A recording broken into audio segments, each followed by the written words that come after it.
नमस्कार।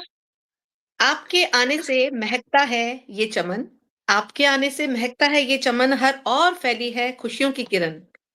दिल से स्वागत है आप सभी देखने वालों का यहाँ। आपकी मौजूदगी से रोशन हुआ अनुराग्यम मंच। नमस्कार, मैं doctor Taruna Mathur, principal investigator Anuragyam के इस टॉक शो पर आप सभी का हार्दिक अभिनंदन और स्वागत करती हूँ। और आज आपको मैं मिलाने वाली हूँ एक ऐसी शख्सियत से जो एक एजुकेशनिस्ट है, सोशल एक्टिविस्ट हैं और एक राजनीतिक दल से की एक्टिव मेंबर भी हैं। और आती हैं ये फरीदाबाद से और नाम इनका इतना खूबसूरत है कि आप सुनकर ही आपको लगेगा कि इस मंच पे कुछ अलग सौभाग्य जैसी चीजें हो गई। मैं आपको आमंत्रित करना चाहती हूँ और मिलाना चाहती हूँ इन खूबसूरत शख्सियत का सौभाग्य लक्ष्मी जी। नमस्कार सौभाग्य लक्ष्मी जी। इनके नमस्कार, आने से नमस्कार मैम। देखिए सबको समझ में आ गया कि ये कितनी प्यारी शख्सियत है हमारे बीच में। इनके बारे में मैं थोड़ी सी जानकारी आपको देती हूँ, फिर हम इनसे बातचीत करते हैं। ये फरीदाबाद में इन्होंने शिक्षा के क्षेत्र में लगभग 3 दशक समर्पित किए हैं। संस्कृत विषय में ये परास्नातक होने के साथ-साथ इन्होंने विभिन्न प्रतिष्ठित कॉलेजों और विद्यालयों में व्याख्याता और शिक्षिका के रूप में कार्य किया है। उनकी कक्षाएं केवल ज्ञान प्रदान करने का माध्यम नहीं रहीं, बल्कि वहां विद्यार्थियों में अनुशासन, आत्मविश्वास और नैतिक मूल्यों का भी संवर्धन होता रहा है। सौभाग्य लक्ष्मी जी का की जो शिक्षण यात्रा है वो अनगिनत विद्यार्थियों के लिए प्रेरणा स्रोत रही है, जिन्होंने न केवल शिक्षा बल्कि जीवन के भी आदर्श सीखे हैं। इनकी बातें और बहुत कुछ है, लेकिन मैं इनके ही मुंह से सुनाना चाहूंगी कि इस शख्सियत में और क्या-क्या खूबियां छुपी हुई हैं और महिला सशक्तिकरण में ये कितना काम कर रही हैं और एक आम महिला के लिए ये कितनी बड़ी प्रेरणा स्रोत है। इनका स्वागत करती हूँ इस बात से कि आपका स्वागत है हमारे इस शुभ आयोजन में, जहां खुशियों की वो बहार छा जाने में हर चेहरे पे मुस्कान और दिलों में प्यार हो। हमारा ये कार्यक्रम आपके आने से उजाड़ हो। नमस्कार, स्वागत है मैडम। नमस्कार तरुणा जी, नमस्कार। तो आज की बात हम यहीं से प्रारंभ करते हैं कि आपने शिक्षा के क्षेत्र में इतने वर्षों तक कार्य किया। इसके लिए आपकी क्या प्रेरणा रही? मैम, शिक्षा में मेरा रुझान बहुत बचपन से ही था। जब मैं अपनी टीचर्स को पढ़ाते हुए देखती थी, तो मैं उनको घर पे आके और शीशे के आगे खड़ी हो जाती थी और ऐसा महसूस करती थी कि मेरे आगे पूरी क्लास बैठी हुई है और मैं उन्हें पढ़ा रही हूँ। तो वाह, वहीं वाह, से वाह! वो मेरी जो टीचर्स थी, वही मेरी प्रेरणा का स्रोत रहीं। हुँ। और इसीलिए मेरा रुझान शिक्षा में बढ़ता गया और मैंने यही फैसला किया कि यही मेरे लिए एक फील्ड है जिसमें मैं बहुत एक्सेल कर सकती हूँ और इसको मैंने अपने करियर के तौर पे चुना। बहुत खूब। आपने एक लिटिल एक्रॉन्स प्ले स्कूल की भी स्थापना की थी। ये क्यों की और इसका उद्देश्य क्या था? क्या सोचा था आपने? जी मैम। देखिए, काफ़ी समय तक कई स्कूल और कॉलेजेस में पढ़ाने के बाद मुझे लगा कि जो मेरा अनुभव मैंने विभिन्न स्कूलों से प्राप्त किया, तो मुझे एक कॉन्फिडेंस आया अपने अंदर और मुझे लगा अपना अनुभव मुझे अपना कुछ इस तरह का प्लेटफ़ॉर्म मैं बच्चों को दूँ, जिससे मैं अपने तौर तरीके से बच्चों तक अपना जो ज्ञान पहुँचा सकूँ। तो वही एक मोटिवेशन था, मेरा अनुभव था जो, और मैंने डिसाइड किया कि छोटे बच्चों का स्कूल मुझे खोलना चाहिए। तो मैंने 2013 में लिटिल अगॉन प्री स्कूल की नींव रखी जी। और काफ़ी अच्छा हमारा एक्सपीरियंस रहा इसमें और बहुत अच्छा हमें लोगों से फीडबैक मिला। Parents were too happy and एक जो कहते हैं ना कि करियर में जो एक आत्मिक संतुष्टि मिलती है, वो मुझे अपना ये जो स्कूल रन करके मिली। तो अभी ये स्कूल कहाँ तक चल रहा है? ये मैम, अभी तो ये स्कूल डिसकंटिन्यू हो गया था कोविड टाइम में, क्योंकि कोविड ओह! Time yes. आपको पता ही है कि कोविड में कितनी उथल-पुथल हुई थी और मैं भी कुछ शारीरिक रूप से काफ़ी परेशान हो गई थी उस टाइम में, तो मुझे ओहो! ये स्कूल टाइम बंद करना पड़ा था। जी। ओके। आप महिला सशक्तिकरण में आपने विभाग फाउंडेशन द्वारा किए गए कुछ आपके कुछ प्रमुख कार्य हैं, तो हम चाहेंगे कि दर्शक आपके उन कार्यों के बारे में जानें, क्योंकि आप जी। बहुत ज़्यादा काम कर रही हैं इस टाइम महिला सशक्तिकरण के लिए। जी, जी, जी। अ, Tarun ji, we work foundation खोलने के भी पीछे एक मोटिव था। जब मेरी कोविड टाइम में बहुत तबीयत खराब हो गई, मतलब आपको मैं हुँ। बताऊँ तो इतनी खराब हो गई थी कि मैं 5 कदम चलने लायक भी नहीं रही थी। इतना मेरे हुँ। को कमज़ोरी आ गई थी और मैं बहुत डॉक्टर से भी मिली, बहुत बहुत कुछ मैंने लोगों से कंसल्ट किया, लेकिन तबीयत में सुधार नहीं हो रहा था। तो अंततः हार मानकर एक दिन मेरे मन में आया कि ये दवाइयां तो काम कर नहीं रही हैं, इन्हें फेंक ही देते हैं, देखा जाएगा क्या होगा। तो उसके बाद पता नहीं कहाँ से, कहते हैं ना, ईश्वर कुछ आत्मिक आपको वो देते हैं, अंदर बिल्कुल। से ऊर्जा देते हैं। तो शुरू से जैसे कॉलेज टाइम में मैं योगा वगैरह करती थी, तो मेरे एकदम दिमाग में आया कि हमें कुछ ना आरोग्य से रिलेटेड अब कुछ कंसल्ट करना चाहिए। और मेरे मन में मैंने सुन रखा था रामदेव जी के बारे में, तो मैंने डिसाइड किया कि मैं वहाँ जाके अपना ट्रीटमेंट कराती हूँ। और आप यकीन नहीं मानेंगे कि कितनी मुश्किल से मुझे वहाँ की अपॉइंटमेंट मिली थी।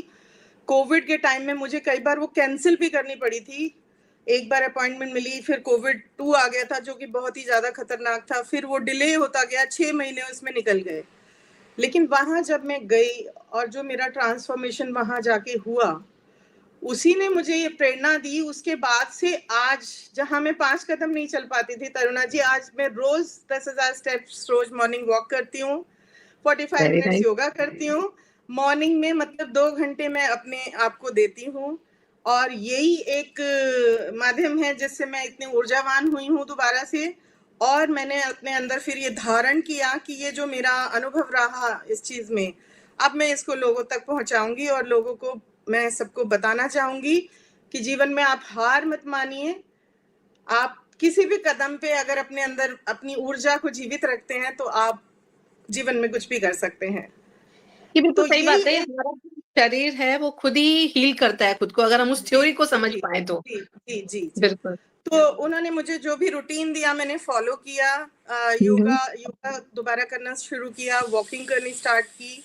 और उसके बाद मेरे मन में फिर से एक विचार आया कि लोगों को अपने साथ जोड़ते हैं, महिलाओं को अपने साथ जोड़ते हैं, कि जो कि शारीरिक रूप से परेशान रहती हैं। तो सबसे पहले मैंने वी वॉक फाउंडेशन नहीं बनाई थी, मैंने एक वी वॉक वॉकिंग ग्रुप बनाया था मैम। तो ओके। उसमें मैंने महिलाओं को और पुरुषों को जोड़ा था, तो हम मिलकर वॉक पर जाया करते थे, जो कि एक बहुत बढ़िया अनुभव हमारे लिए रहा। और फिर धीरे-धीरे बढ़ते-बढ़ते और विचार आते गए, और इस हमने छोटी-सी अपनी संस्था को वी वॉक फाउंडेशन का नाम दे दिया। और इसके अंतर्गत हम अब बहुत से क्षेत्रों में कार्य कर रहे हैं, जैसा आप जानते हैं। कुछ और बताइए उसके बारे में? जी, जी, जी। देखिए, वी वॉक फाउंडेशन के अंतर्गत हम महिला सशक्तिकरण तो कर ही रहे हैं, इसके अलावा हम बहुत सी डोनेशन ड्राइव्स करते हैं, बहुत सी काउंसलिंग प्रोग्राम करते हैं। मैं महिलाओं से जाकर मिलती हूँ, उनकी समस्याएँ सुनती हूँ, किसी को कोई हेल्प चाहिए होती है फाइनेंशियली या फिज़िकली, जिस टाइप की भी जो जो हमारी कैपेसिटी में होती है, तो हमारी कोशिश होती है हमारी टीम को हम उनसे मिलें और उनकी सहायता कर सकें। तो बहुत से एरियाज़ हैं, जैसे प्लांटेशन ड्राइव भी करते हैं, कभी मैराथन कर लेते हैं। तो बहुत सी चीज़ों पे, बहुत से प्लेटफ़ॉर्म्स पे अभी हमने धीरे-धीरे करना स्टार्ट किया है, और भविष्य में हम बहुत अच्छा हमारा एक प्रोग्राम है, जो हम आगे उसे लेके जाएँगे। तो जो आप जब ये सारे काम करती हैं, तो इसमें क्या आपको कोई हर्डल आता है, कोई परेशानी आती है? हर्डल्स तो देखिए ज़िंदगी चुनौती भरी तो होती है, और मेरी तो ख़ास तौर से चुनौती भरी रही है। आपकी उस लेकिन इन चुनौती च को मैं दर्शकों तक, अगर आपको परेशानी ना हो, तो कुछ अपनी ऐसी चुनौतियाँ हमारी उन जो देखने वाले हमारे व्यूअर्स हैं उनको बताएँ, ताकि लोगों को पता चले कि लाइफ़ तो डिफ़िकल्ट है, हर कोई महसूस करता है जी, चैलेंजेस, लेकिन आपने उन चैलेंजेस के साथ अब आप बीट करके आप यहाँ तक पहुँची हैं। तो जी, जी। कैसी रही वो जर्नी? क्या जी, परेशानियाँ जी। आपने देखी? देखिए, शादी के बाद छोटे-छोटे बच्चों को इंडिपेंडेंटली पालना, और फिर बीच-बीच में बीमारियाँ आना, फाइनेंशियल क्राइसिस भी देखिए इनिशियल स्टेज में होती ही है, क्योंकि हम कोई बहुत ही मीडियोकर फैमिली से ही बिलॉन्ग करते थे। हुँ। भगवान की कृपा है, आज भगवान की दया है, उनकी कृपा है हमारे ऊपर। पर वो टाइम था, वो आर्थिक रूप से हम उतने सक्षम नहीं थे, तो एक आर्थिक चुनौती भी थी, और छोटे-छोटे बच्चों को अपने जॉब के साथ पालना, उनकी देख-रेख करना, ये सब चुनौतियाँ थीं। तो उन सबको पार करते-करते फिर ये बड़ी चुनौतियाँ भी आईं जो शारीरिक रूप से इतना कष्ट आ गया, लेकिन एक आत्मविश्वास था, ईश्वर की कृपा, ईश्वर की ऊर्जा हमेशा साथ में ऐसी रही, जो एक आवाज़ आती थी, नहीं, गिरना कभी नहीं है, चुनौती आई है, उसको पॉज़िटिवली लेना है, तो उठना है। एक अंदर से परिवार में आवाज़ किसका हमेशा सहयोग रही। परिवार में किसका सहयोग आपको सबसे ज़्यादा मिला?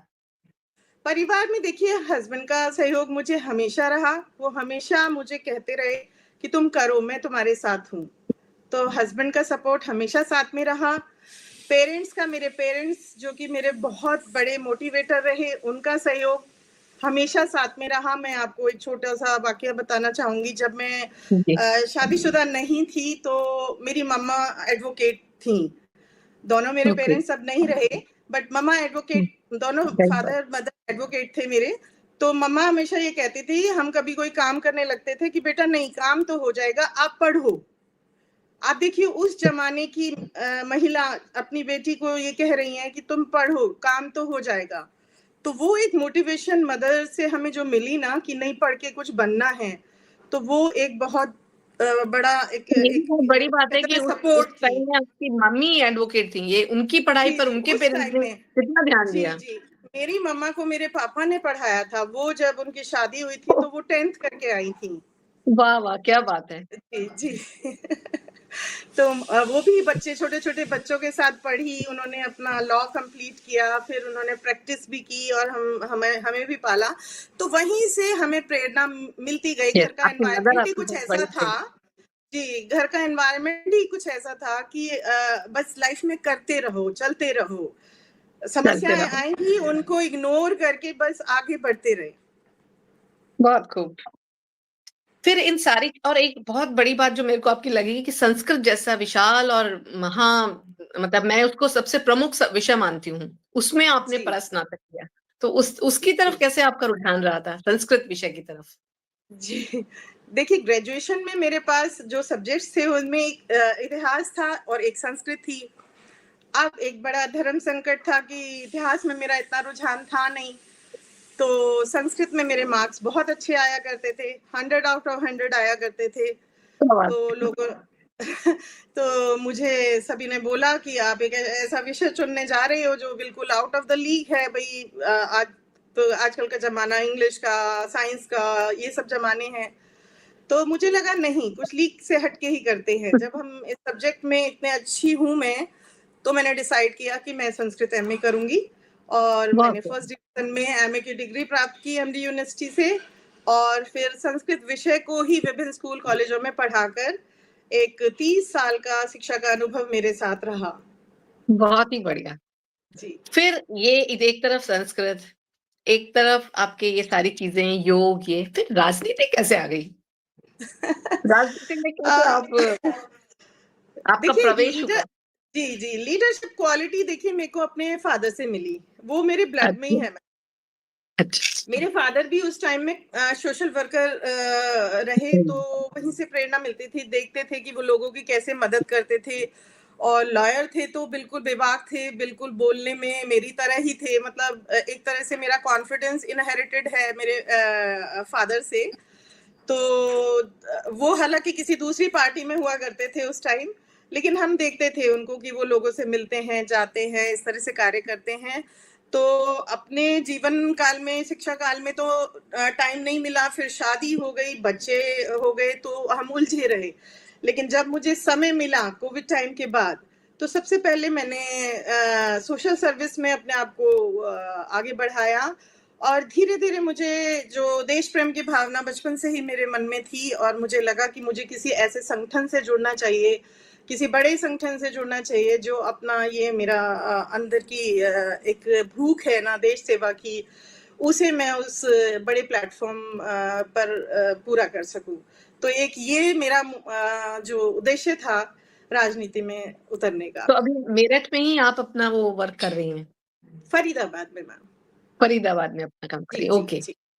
आप महिलाओं को आत्मनिर्भर बनाने के लिए बहुत काम कर रही हैं, तो और उन्हें क्या संदेश देना चाहेंगी जो दर्शक हमारे देख रहे हैं, कैसे वो आपकी उस बात को जानें और आपसे जुड़ें, आपकी संस्था से जुड़ें?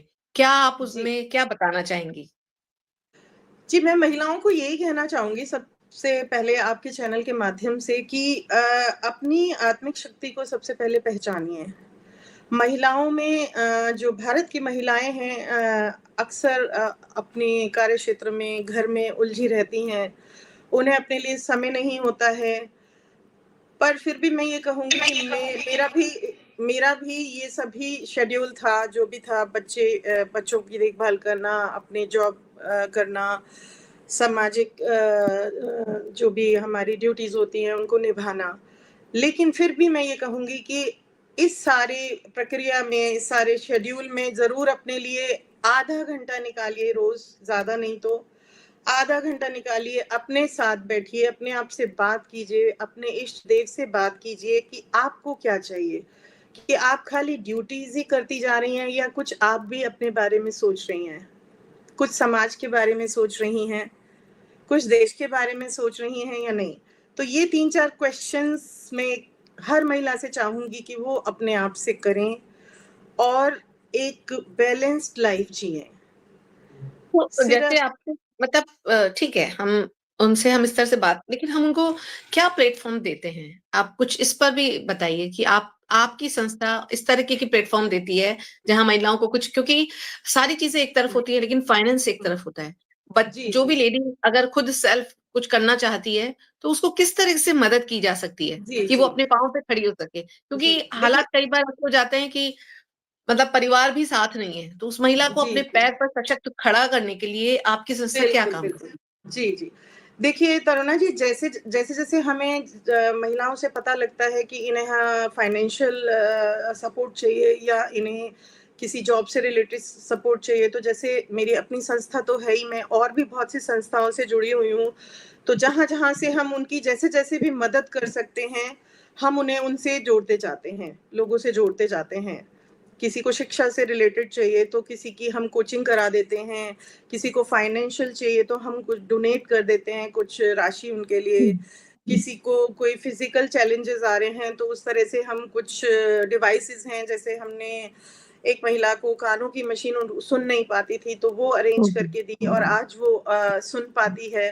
तो इस तरह के छोटे-छोटे प्रयास जो भी हमारी दायरे में आते हैं, हमारी पूरी कोशिश होती है कि हम सबकी मदद करें। ना केवल महिलाओं की इस समाज में जितने भी ज़रूरतमंद लोग हैं, चाहे वो पुरुष हैं, महिलाएँ हैं, बच्चे हैं, वृद्ध हैं, हमारी पूरी-पूरी कोशिश है हम सब तक पहुँच पाएँ और जितना हमारा प्रयास रहे कि सबकी मदद कर पाएँ।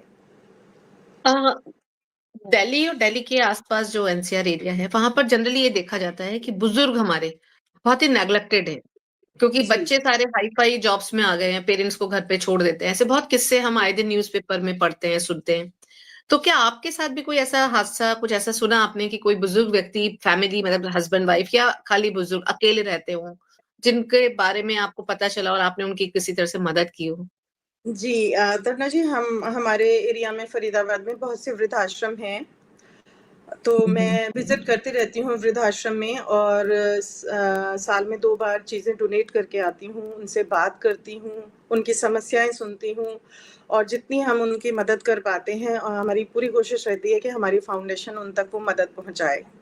तो मेरे हमारा को लगता विज़िट है सबसे है। बड़ी वृद्ध लोगों की सबसे बड़ी जो समस्या होती है, उनको सुनने वाला कोई नहीं होता है। अगर बिल्कुल, आप उनको वो बिल्कुल। टाइम, अपना जी, वो कीमती समय आप उन तक पहुँचाते हैं या आपके साथी कोई, तो शायद ये बहुत उनके लिए बहुत बड़ी, उनको खाना-पीना तो बहुत मिनिमम ही चाहिए होता है, उनकी बिल्कुल, सारी इच्छाएँ बिल्कुल। तो खत्म हो चुकी होती हैं। बिल्कुल, बिल्कुल। जी। हम उनके साथ जाते हैं, सेलिब्रेशंस करते हैं, दिवाली हाँ, सेलिब्रेशन हाँ। हो गया, होली सेलिब्रेशन हो गया, चिल्ड्रंस डे हो गया। इस तरह से हमारी संस्था जाती रहती है और उनसे उनके संपर्क में रहती है निरंतर। तो ऐसे जैसे एक शिक्षिका, एक सामाजिक कार्यकर्ता, फिर एक नेता, इस सबके में आपने बहुत संघर्ष देखे।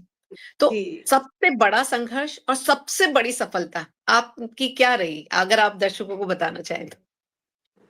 देखिए संघर्ष तो तरुणा जी हर फ़ील्ड में ही अलग-अलग तरह के रहे, लेकिन वही संघर्ष हैं जो मुझे आज इस प्लेटफ़ॉर्म पर लेकर आए हैं। अलग-अलग तरह के संघर्ष यही थे जैसे जब मैं शिक्षिका के रूप में जॉब करती थी, तो कभी बच्चे का बीमार हो जाना, जॉब को कंटिन्यू ना कर पाना, फिर बीच में ब्रेक करना जॉब को 3-3 4-4 साल में ब्रेक आता था।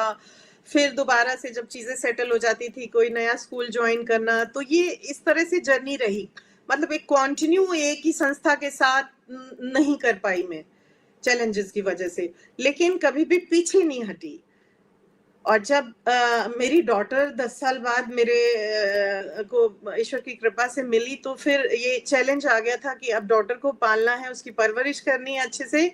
तो फिर मुझे अपना जो जॉब का करियर था वो ड्रॉप भी करना पड़ा। मैं 4 साल अपनी बच्ची की परवरिश की उसकी, और फिर जब वो स्कूल जाने लायक हो गई, तब मेरे दिमाग में ये आया कि नहीं, अब जॉब नहीं करनी है, अब अपनी कोई संस्था खोलनी है और अब उसको चलाना है। तो ये चैलेंजेस ने मुझे ऊपर ही उठाया, नीचे कभी नहीं गिराया। क्योंकि मन में दृढ़ विश्वास हो तो हम बहुत कुछ कर पाते हैं। जी, जी, और जी। सफलता आपकी सबसे बड़ी सफलता आप किसे मानती हैं? आपने तो बहुत सारी सफलताएँ भी देखी हैं। कौन-सी सफलता आपको सबसे ज़्यादा अपील करती है?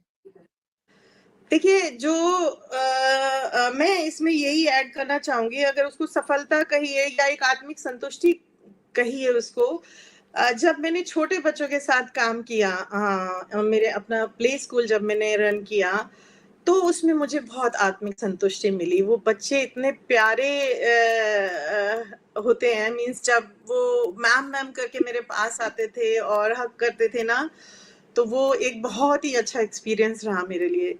और वो उसने मेरे को एक तरह से रीजेनरेट किया कि वो एक प्यार जो मिला ना उन बच्चों को, शिक्षा तो एक अलग पहलू है, लेकिन जो प्यार मिला ना, और हुँ। उनका जो विश्वास था मेरे अंदर, पेरेंट्स मुझे आके बोला करते थे कि मैम आप समझाइए, ये आपकी बात सुनती है, आपकी बात सुनता है, इसको आप समझाइए। तो वही एक, आप उसको आत्मिक संतुष्टि की तरह ले सकते हैं या सफलता भी कह सकते हैं। बहुत खूब। तो आपने बताया, आपने महिलाओं पे बात की, आपने बच्चों के लिए भी बात की। आपके जीवन में अनुशासन और संयम, क्योंकि मेरे को लगता है पेशेंस, आपने बच्चों की बात की और बच्चों के साथ तो पेशेंस की सख्त ज़रूरत रहती। तो ये दोनों की क्या महत्वपूर्ण भूमिका आपके जीवन में रही? मैम, पेशेंस और जो संयम है, ये ही मेरी एक सफलता का राज है। मैं आपको बताना चाहूँगी कि जब से मैंने शायद आँखें खोली हैं, स्कूल जाना शुरू किया है, मेरे जीवन का एक ही शेड्यूल रहा है कि मैं 4 बजे उठ जाती हूँ। और आज तक भी मैं, चाहे मैं किसी जॉब में नहीं जा रही हूँ, मैं 4 साढ़े 3 4 ब्रह्म मुहूर्त में उठ जाती हूँ। बहुत मेरा खूब। एक मेरा एक रूटीन है, सर्दी, आंधी, तूफ़ान, बारिश, गर्मी कुछ भी हो, मैं साढ़े 3 4 ब्रह्म मुहूर्त में उठ जाती हूँ। उठ के अपना योगा करती हूँ, फिर मैं वॉक पे जाती हूँ, फिर मैं आके अपना स्नान वगैरह करके पूजा करती हूँ, अपने आप को समय देती हूँ, परिवार को समय देती हूँ। तो इस तरह से ये जो एक रूटीन है, एक अपना शेड्यूल है, और संयम तो उसमें आ ही जाता है जब आप एक शेड्यूल को फ़ॉलो करते हैं, क्योंकि संयम नहीं होगा तो आपको लगेगा कि नहीं, आज 5 बजे उठ जाते हैं, आज 6 बजे उठ जाते हैं। तो वो एक वो एक चीज़ है, और इसी चीज़ ने मुझे हमेशा ऊर्जावान बनाए रखा है। मतलब ऑटोमेटिकली मेरा शरीर है, मुझे सिग्नल देता है, नहीं, आपको उठना है, जाना है, इसमें कोई आपको कोताही नहीं बरतनी है, आप उठ जाइए और जाइए। वाह, वाह! बहुत खूब। मुहूर्त में जो उठ जाए वो तो अपने आप में ही वैसे जी, ही जी, सात्विक हो गया। जी। अ, बिल्कुल आप तो ये जी, जी, बोलिए, बोलिए। नहीं, नहीं, बोलिए मैम। आप जो ये सब काम कर रही हैं, इसमें क्या आपके साथ कुछ और हैंड्स हैं? कुछ और का हाथ हाँ साथ जी, काम कर रहे हैं? बिल्कुल, बिल्कुल, बिल्कुल। जो मेरे मित्र हैं और कुछ अन्य संस्थाएँ हैं जिनसे मैं जुड़ी हुई हूँ, वो मेरा पूरा-पूरा सहयोग करते हैं। जैसे कोई ब्लड डोनेशन का कैंप लगवाना है, या और कोई किसी का हेल्थ चेकअप कैंप लगवाना है, तो और संस्थाएँ हैं जो मेरे साथ मिलकर सहयोग करती हैं। जी। Very good. तो भविष्य में आपने इतनी सारी बातें बताई कि आपने पास्ट से आप कैसे चलती हुई आज प्रेज़ेंट में यहाँ आई हैं कि हम आपसे जुड़ पाए। भविष्य में आप अपने आप को किस क्षेत्र में देखती हैं और सबसे ज़्यादा योगदान कहाँ देना चाहेंगी? देखिए, भविष्य में मैं जो मेरा जीवन का अब एक मोटिव बन गया है कि मुझे समाज सेवा करनी है। मैं एक समाज सेविका के रूप में ही लोगों के बीच में रहना चाहती हूँ, और जो मैं समझती हूँ कि अगर मुझे राजनीति में भी मौका मिला, तो मैं कभी अपना कदम पीछे नहीं हटाऊँगी, और मेरी पूरा प्रयास रहेगा कि मेरी जो देश की जनता है, इस मिट्टी का जो कर्ज है मेरे ऊपर, उसको मैं उतार पाऊँगी। बहुत खूब। तो आपके साथ ये बातचीत करने में हमें बहुत ही आनंद आया और साथ में ये जो आप जैसे प्रेरित करती हैं, तो एक लास्ट मैसेज जो आप हमारे देखने वालों को देना चाहेंगी अपनी ओर से? हाँ जी, मेरा ये लास्ट मैसेज सभी मुझे दर्शकों को, देखने वालों को यही है कि जीवन में चुनौतियाँ सबके आती हैं, लेकिन उनसे हार नहीं माननी है। उनसे सीख लेनी है और जो आपकी आत्मिक ऊर्जा है, उसे हमेशा पहचानना है और बस आगे, आगे बढ़ते जाना है। Be like a flowing water, यही मेरा संदेश है लोगों को। बहुत ही खूब बात करी आपने। आपने ये बताया कि वक़्त आने दे दिखा देंगे तुझे ये आसमान, क्योंकि आपकी जो शुरुआत हुई उसमें आपने खुद को ये चैलेंज दिया था, वक़्त आने जी, दे दिखा देंगे तुझे ये आसमान, हम अभी से क्यों बताएँ क्या हमारे दिल में है। तो आप हमने आपसे पूछ लिया कि आपके दिल में क्या-क्या है, लेकिन आप जो करके दिखा रही हैं वो शायद इससे बहुत आगे है। जो आप कई बार शब्दों में हम चीज़ें बयान नहीं कर पाते हैं, वो आप सब कर पा रही हैं। बिल्कुल वैसे ही आप सबके सामने रूबरू हुई। अ, जैसे आप इस पूरे पूरे उपक्रम में सामने आई, समाज के सामने आई, उसके लिए शायद किसी शायर ने कहा था, "हज़ार बर्फ़ गिरे, लाख आँधियाँ उठे, हज़ार बर्फ़ गिरे, लाख आँधियाँ उठे, वो फूल खिलने खिलने के ही रहेंगे, खिलते ही रहेंगे, जो खिलने वाले हैं।" तो आप उन फूलों की तरह से आपके पास बहुत हर्डल्स आए, पर आपने उन सबको दरकिनार किया और आगे आप हमारे सामने आई। तो दर्शकों, आज आपने बातचीत की सौभाग्य लक्ष्मी जी से, बेहद ही खूबसूरत पर्सनैलिटी हैं ये। और जब भी मौका लगे फरीदाबाद अगर आप जाते हैं तो इनसे मिलिए। आपको किसी चीज़ की ज़रूरत है, इनसे बात करिए, इनका नंबर हम आपको स्क्रीन पर हमारे उसमें दे देंगे। इनकी संस्था से जुड़िए, इनके इनके हाथ में हाथ डाल के मदद के लिए आगे रहिए, क्योंकि जब भी ज़रूरत होती है तो कई बार हमें, जैसे जब पूरे समाज को बहुत सारा, जैसे कोविड ही आया था उस टाइम जब कितने लोगों की ज़रूरत थी, तो जब हम हाथ से हाथ मिलाकर चलते हैं तो देश को कहाँ से कहाँ ले जाते हैं। ऐसी संस्था के ऐसे लोगों के साथ हमें भी आगे जुड़ते रहना चाहिए, हमें भी अपना साथी समझिए आपके साथ चलने वालों में मैडम। तो मिलते रहेंगे। बहुत-बहुत धन्यवाद आपका सौभाग्य लक्ष्मी धन्यवाद, जी। धन्यवाद आपका भी तरुणा जी।